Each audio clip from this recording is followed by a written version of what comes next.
Una neutralización a las fuerzas de la Alemania nazi por parte del ejército soviético ese 9 de mayo de 1945. La Segunda Guerra Mundial llegaba a su fin. Vamos a repasar algunos de los hechos históricos claves. Entre 1939 y 1945 se desarrolló la Segunda Guerra Mundial.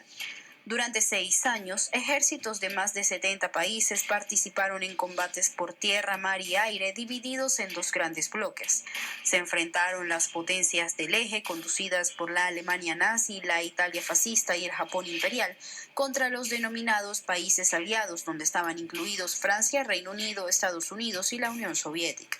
En pleno apogeo del conflicto, Adolf Hitler decidió comenzar su ofensiva contra los soviéticos y lo hizo a través de 3 operaciones: Barbarroja, Azul y Ciudadela. Por diversas razones, todas fracasaron. De hecho, una de las batallas más mortíferas para los nazis que ocurrió en ese contexto fue la de Stalingrado. Luego del éxito de Stalin en la batalla de Kursk, acabó con las esperanzas nazis de conquistar la URSS.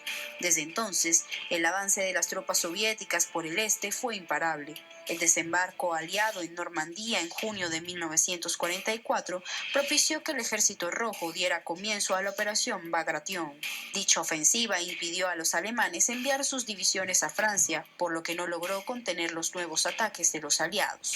El Ejército Rojo comenzó a marchar hacia Berlín y traspasó la frontera alemana en enero de 1945. La batalla decisiva entre ambos bandos ocurrió en las calles de Berlín, centro del poder nazi. La participación del Ejército Rojo de la Unión Soviética fue vital para la extinción del conflicto bélico. Antes de la entrada de estas tropas en la guerra, las fuerzas de Adolf Hitler se habían extendido por Europa sin encontrar gran resistencia. A pesar de que Estados Unidos, a través de una fuerte propaganda, ha dado a entender que fueron sus fuerzas las que pusieron fin a la Segunda Guerra Mundial, la realidad es otra. Fue gracias al Ejército Rojo que terminó el conflicto bélico. El aniversario de la victoria sobre la Alemania nazi pasa casi inadvertido en ese país, mientras que en la Rusia de hoy, otrora Unión Soviética, representa una gran festividad, pues no hay casi familia rusa que no se haya visto involucrada en esa contienda. Vamos a someter el tema a análisis. Para ello conversamos con nuestros invitados. Desde Francia nos acompaña Roberto Mero. Él es periodista y escritor, especialista sobre todo en política internacional. Qué gusto tenerlo en el programa. Y desde España recibo a Daniel Seixo. Él es periodista también y militante del Comité Gallego de Solidaridad Internacionalista Mar de Lumes, que también nos acompaña para esta jugada crítica. Voy a empezar este análisis para poder conocer sobre todo un aspecto importante. Inicio con Roberto Mero. Roberto, ¿qué claves importantes tenemos que tomar en cuenta cuando hablamos del Día de la Victoria? Sobre todo cuando la Unión Soviética derrotaba a esa Alemania nazi y marcó sin lugar a dudas una de las páginas más importantes de la historia. Bienvenido. Total. Yo creo que habría que caracterizar y volver al año 34 con una caracterización del nazismo que muchas veces se olvida y que fue George Dimitrov, el comunista búlgaro, acusado de haber quemado el Reichstag, haber participado en la quema del Reichstag, gran intelectual, que la definió el nazismo como la alianza entre lo más corrupto del capital financiero con lo más sanguinario del capital armamentista. El nazismo es eso, más el grado, digamos, de racismo, una política basada en el exterminio del enemigo, y el exterminio del enemigo, como lo dice Hitler, y muy precisamente lo dice Hitler, arrasando con aquello que no tiene nada que ver con la dicha raza alemana. La derrota de Hitler es la derrota al mismo tiempo de una política capitalista, decapitalista, monopolista, dirigida por la Krupp, por todo el imperio, con la concentración industrial militar, en manos de un pueblo de campesinos, en manos de un pueblo que había hecho el socialismo en el año 1917, ganado la guerra hasta el 23, y que sin nada después de unas derrotas terribles entre el 41 y el 42, logra la unidad popular, la unidad política y la unidad patriótica para dar la contraofensiva, más allá de lo que estaban negociando las cúpulas de los aliados, que tuvieron que verse forzados a desembarcar en Normandía y que habían rechazado abrir el segundo frente que pudiese aliviar, digamos, a la Unión Soviética. La clave de la victoria soviética es la instalación de los pueblos, de las clases trabajadoras, de los campesinos, de los pueblos y de los marginados, en un lugar que tiene que ver con el poder. Se acabaron las guerras donde los reyes ganaban, donde las repúblicas oligárquicas se dividían el mundo, como había pasado en la Primera Guerra Mundial. Ahora es el pueblo soviético, la bandera roja, la ideología de Lenin y de Marx, que triunfan por la mano armada de Stalin, que cometió muchísimos errores durante la guerra, por supuesto, como todo jefe militar. Para terminar este bloque, la victoria de la Unión Soviética es la victoria de los pueblos que aplastan al capitalismo financiero aliado a lo más corrupto del capitalismo militar. Algo que nos recuerda lo que hoy está sucediendo, donde los mismos aliados, digamos, europeos que sirvieron a Hitler y que entregaron Europa atada de pies y manos a Hitler, hoy son los mismos que atacan a la Unión, digamos, a Rusia, como una especie de fantasma de lo que no existe, porque aparentemente la Unión Soviética se cayó sola, parece que no pasó nada. Bueno, aquella realidad del 45 nos trae a esta realidad. A propósito de esa realidad del 45 que nos trae a estos tiempos, sobre todo cuando nos enfocamos a detalle lo que está sucediendo en el conflicto al este de Europa. Daniel Seixo, te pregunto, ¿es posible comparar la actualidad con lo que en un momento fue el final de la Segunda Guerra Mundial, la intervención de estos ejércitos que ofrendaron su vida? Se habla de más de 25,000 soldados soviéticos para lograr la desnazificación y la eliminación de una Alemania nazi y garantizar sobre todo una nueva era en torno a la historia y a la reconfiguración social, política, económica que vino consigo. Y sobre todo marcando un aspecto fundamental, esa postura de Estados Unidos y su hegemonía mediática de tratar de borrar la historia y apropiarse de la victoria de la Unión Soviética sobre ese nazismo en esta Segunda Guerra Mundial. ¿Cómo entender ese objetivo? Bien, tenemos que tener en cuenta antes de nada que la situación previa a la Segunda Guerra Mundial nos da un mapa sobre lo que actualmente nos podemos encontrar. No tenemos que analizar el nazismo y los efectos que tuvo sobre el mundo separado de la evolución del propio capital y del propio imperialismo europeo. Al final tenemos que tener en cuenta que la aplicación de las políticas de la barbarie nazi sobre Europa simplemente es una expansión de lo que esas viejas colonias europeas estaban aplicando sobre el continente africano y sobre otras colonias. Teniendo esto en cuenta y entendiendo las dinámicas del capital de expansión, podemos sacar ciertos paralelismos. También tenemos que hacer memoria y empezar a nombrar a ciertas empresas que colaboraron directamente con el nazismo y que en ningún momento tuvieron que depauperar muchas veces las consecuencias de ese apoyo directo. Tenemos que tener también en cuenta cómo muchas élites políticas europeas, también estadounidenses, apoyaron al nazismo en sus inicios y lo utilizaron como una especie de matón para intentar aplacar esas revoluciones socialistas de las que hacía mención el compañero.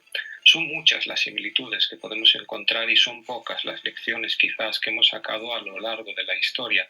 Pero es que si volvemos la vista atrás, tenemos que tener en cuenta también que nada más terminar la Segunda Guerra Mundial, Winston Churchill, ese líder que muchos consideran como ejemplar, puso encima de la mesa la llamada Operación Impensable, en la que se intentaba expandir el conflicto directamente contra la Unión Soviética. Estados Unidos, Reino Unido y en gran medida parte de sus socios europeos en todo momento han tenido claro que su verdadero enemigo era la Unión Soviética. Recordemos que, aunque se hace mucha mención a los pactos Ribbentrop-Molotov, el líder soviético Stalin había intentado llegar a acuerdos con esas democracias burguesas para frenar el nazismo, pero todas ellas parecían más interesadas en empujar a la bestia nazi contra el pueblo ruso. Teniendo esto en cuenta y poniendo la vista, tal y como has mencionado, sobre la situación política actual, sobre la actualidad más reciente y especialmente en ese conflicto que estamos viviendo en Ucrania, los paralelismos son muchos. En cierta manera, los banderistas, todos esos fanáticos ultraderechistas que hoy en día tienen el control del régimen de Kiev, del régimen fascista de Kiev, no son otra cosa que los herederos del colaboracionismo nazi. Están aplicando exactamente las mismas políticas contra la población del Donbass y también contra gran parte de la población rusa. La persecución del idioma, la persecución de las minorías, la rusofobia, que no solo en Ucrania, sino que en gran parte de Europa y también en sociedades como la estadounidense se ya está llevando a cabo, nos recuerdan a lo peor del fascismo.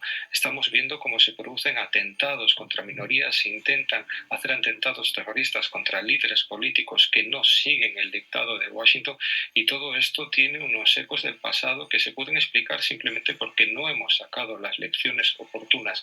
Lo que estamos viviendo actualmente es de nuevo la expansión del fascismo en Europa, y es que cuando la burguesía decrépita de este continente se ve amenazada, cuando ve que su poderío empieza a ser cuestionado por otros pueblos, especialmente por este sur global, hace uso de su matón, que no es otra cosa que el fascismo.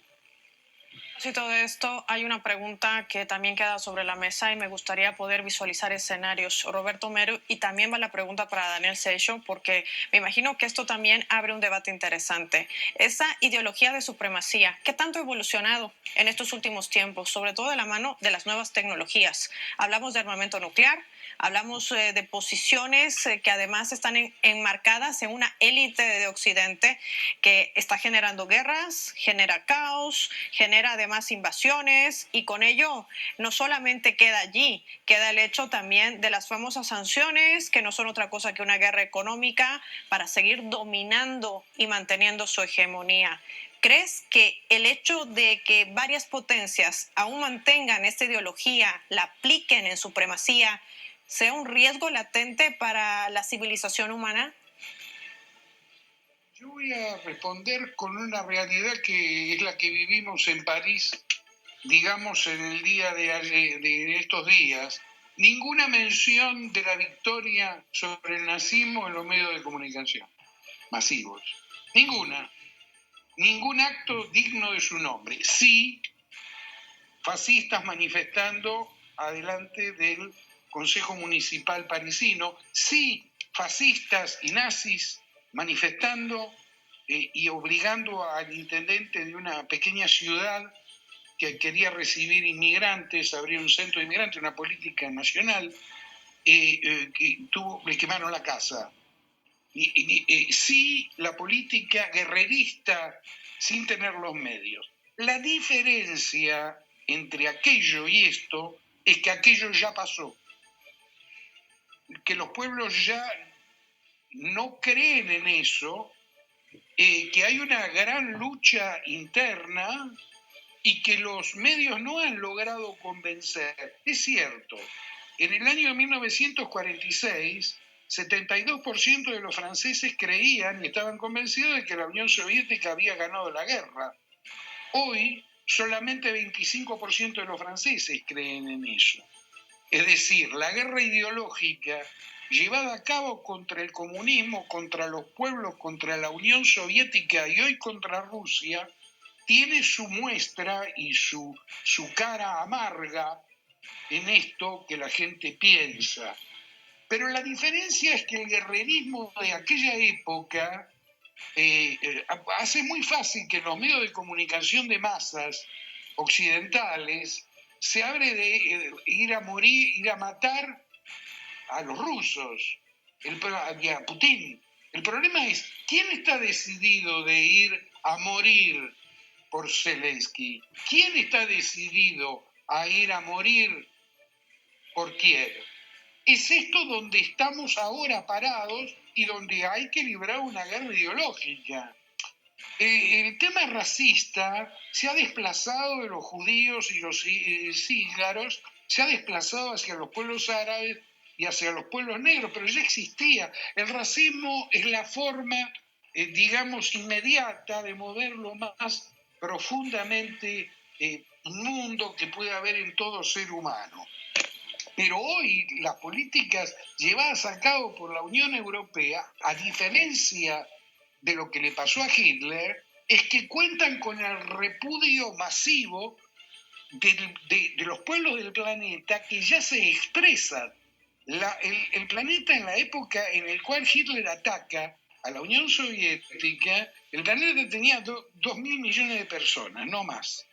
Hoy estamos en 9.000 millones de personas y la cantidad de europeos y de americanos que pueden representar esta propaganda pro-nazi, racista, de opresión y de capitalismo salvaje es una ínfima minoría.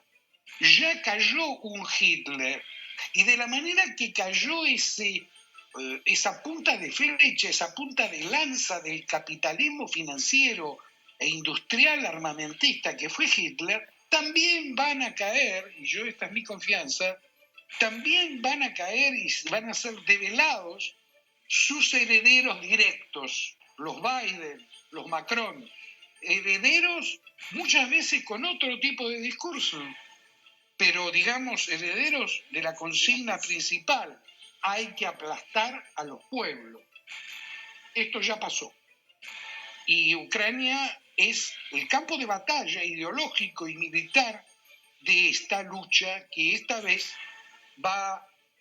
una vez más, va a tener a los pueblos vencedores. Los pueblos no van a soportar vivir con la bota americana o de la Unión Europea sobre el cuello. Ya lo están demostrando en África, donde se profundizan las medidas, digamos, de independencia, aún mucho más que lo que había sucedido en la década de 60. ¿Qué opinas al respecto, Daniel Seixo? En gran medida el análisis del compañero. Tal y como él señala, en Europa estamos viviendo ese intento de pujar a la gente hacia un conflicto contra la población rusa. La rusofobia, a la que hacíamos mención anteriormente, no es otra cosa que intentar deshumanizar al oponente. Podemos comprobar en las noticias de radio, de prensa y televisión la que no solo el líder Vladimir Putin es presentado como una especie de diablo que encarna todos los males, sino que la propia población rusa es considerada como inconsciente, incluso bárbara. Todo esto lo que intenta es preparar a las poblaciones europeas para poder dirigirse a un conflicto en el que estaría atentando o asesinando a otros obreros que simplemente intentan mantener la seguridad de su patria, intentan mantener un futuro digno y la propia soberanía de su pueblo. Esto lo vivimos también en la Segunda Guerra Mundial, pero tal y como hacía también mención el compañero, el mundo es muy distinto a que vimos en aquel entonces. El sacrificio de esos más de 20 millones de habitantes de la Unión Soviética para parar el fascismo ha tenido su semilla en otros pueblos que hoy en día defienden su soberanía. Tenemos que tener en cuenta que los procesos de independencia, descolonización que siguieron a esa victoria contra el nazismo son prácticamente irreversibles. Hoy en día estamos viendo como muchos pueblos de África, también en América Latina, no solo han conseguido defender su soberanía, sino que esos tiempos en los que delegados europeos podían gobernar a minorías o incluso a pueblos nativos de una forma totalmente racista y desconsiderada han quedado atrás. Simplemente estamos atendiendo a una Europa totalmente desesperada, supeditada a Washington por intentar que el imperio, por esa mal llamada Pax Americana, continúe en el tiempo, pero esa Pax, que no es otra cosa que el dominio, la brutalidad ejercida por Washington sobre otros pueblos en los que no les dejaba respirar y la que robaba sus recursos sin poder tener ninguna contestación, no va a continuar. Afortunadamente, vemos cómo existen otras alternativas que se pueden dibujar en países y pueblos como el brasileño, como la propia China, Rusia, en la que las negociaciones son de tú a tú, son igualitarias. Ese es el conflicto en el que nos encontramos a día de hoy. Una vez más, tal y como hacíamos mención, las burguesías europeas intentan hacer uso del fascismo para intentar que la violencia que pueda generar una especie de río revuelto en la que poder seguir sobreviviendo. Lo triste y lo preocupante es que los medios de desinformación, aquí habría que estudiar a ese gran teórico, ese gran con aspas, Goebbels, ese nazi que intentó gestionar los medios de comunicación para intentar imponer su ideología. Pues a día de hoy lo estamos viendo y no es otra cosa que las burguesías de décadas, el imperialismo estadounidense, ellos mismos se llaman antifascistas y acusan a otros pueblos que realmente les están plantando cara de fascistas.